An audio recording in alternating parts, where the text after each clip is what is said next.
I think when we talked last week, they pretty much did everything we kind of talked about containing Bo Nix and limiting those big plays. And I think he only had one pass of over 15 yards, and just a clinic that they put on defensively on all fronts.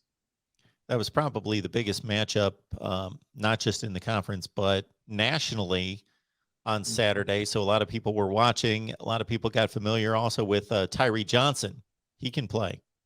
Boy, can he ever. And I mean, just what he's been able to do, he's really come into his own the past few weeks. When you look at, he was a little bit limited this past week because he was coming off that injury against South Carolina. But if you go and look at what he's done the past 4 or 5 games, it's been just remarkable. 2 sacks again, just as what he's been able to do off the edge has just freed so much, has freed the A&M defense up so much to go make plays, and he's just been tremendous. For anybody who's into stats, you know that yards per attempt for a quarterback is a key stat in regards to keeping explosiveness and efficiency down. If you're a defense, 3.7 yards per pass for Bo Nix, threw it 41 times, could only muster 153 yards in the air. So that speaks to the dominance as well. Tank Bigsby, we talked about him last week, held him in check. His longest run was 11 yards on 15 carries. His average was decent, but certainly didn't do damage.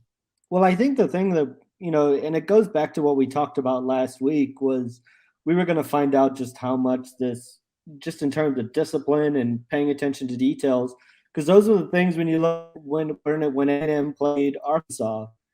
And the first half against Arkansas, when they were in just complete disarray, Jimbo Fisher talked a lot about how they got out of their pass rush lanes. They got out of, the discipline and were over pursuing on things.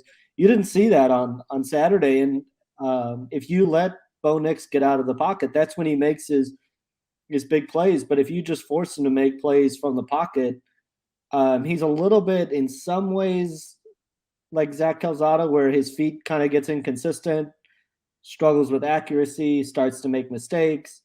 And so the fact that A&M was able to do that limited the big plays, and the defensive backs did a great job. There wasn't a whole lot of separation when you talk about receivers, and they were able to get home and generate pressure and kind of mix up the defense. Auburn couldn't get the running game going either. And so just on all fronts, really showed how much this team has grown in just a month.